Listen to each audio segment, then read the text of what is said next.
Hi everybody! Where's his hand going? I don't know, he's being really cute though. Today we're going to be looking at the new Armored Core 6 Fires of Rubicon Bandai kits. Sorry, I was so distracted by whatever was going on down here. Mr. being really cute all of a sudden. He wanted to be included in today's video. That's okay. Oh, you're the biggest fan, Mr. He's such a big fan. Oh, well that's very sweet. But considering Armored Core 6 was a Bandai published game, this 30-minute missions is a collab, what you would call it? It makes a lot of sense. Yeah, it does make a lot of sense. I feel like it was a matter of time, honestly, so it's really awesome that they came out with them. The first two model kits that came out, they were the Steel Haze and the Nightfall. So we're going to take a look at the Armored Core kits for today. The Armored Core kits were released as 30-minute mission series kits. When you think about Armored Core as a video game, you have the option in-game to customize your mech the way that you want it, to perform the way that you want it, and that's exactly what the 30-minute mission series does. Oh yeah, it's so individual. You can really customize them to be whatever you want, which is amazing. Yes, so I think we're going to have a lot of fun with the Armored Core kits and mix and matching. Yes. And so we each built one, so let's take a look at what they look like. I also want to very quickly mention that when we first recorded this video, we accidentally forgot to turn on the microphone, so you're going to see little tidbits like this, where we're showcasing the boxes or things that we don't have anymore because we got rid of them before we realized there was no audio. First up, we have the Steel Haze. This is the one that I was lucky enough to be able to build. I was very excited. I like very thin, sleek, angular kits, so this one coming out at the same time as the Nightfall was definitely more my vibe, and I was very excited to put it together. It looks very unique compared to any other model kit that I've ever built in the mecha category. If you look very closely, there's a large number of panel lines and small details that you can add onto this kit once you've completed the build experience. There are so many nooks and crannies that you could really heighten to bring out a little bit more of that detail. It looks very realistic mecha sci-fi. Big fan of the way that they have the armor set up for this model kit. It's a little bit of a funny feature, but I love the chicken looking legs. Okay, so the kit that I got to build was the Nightfall. I'm a big fan of a chunky kit. I really like the uniqueness about this kit. I love how tactical it looks, how sturdy it is. Posability is really nice. I've not had this guy fall apart on me at all. Because I fell in love with the hobby rather than a particular franchise, I just really appreciate how different these guys are compared to everything else that we've built. So I really like the way this guy looks. I'm a huge fan.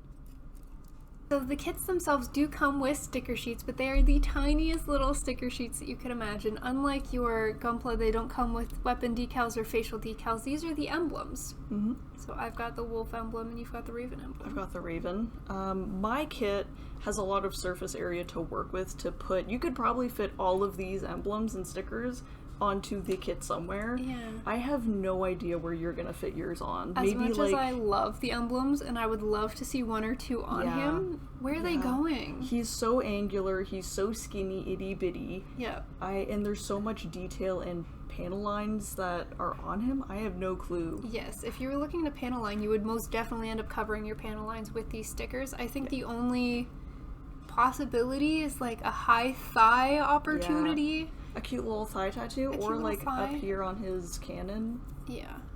I don't know where else, But maybe he'll just keep them and put them on other things as like little Armored Core decals.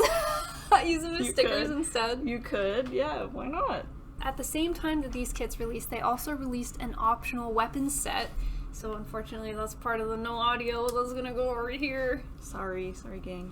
So the optional sets came with 4 additional weapons. They had, I have to read it because I tongue twister myself every time, a laser rifle, a laser dagger, a plasma missile, and a laser drone.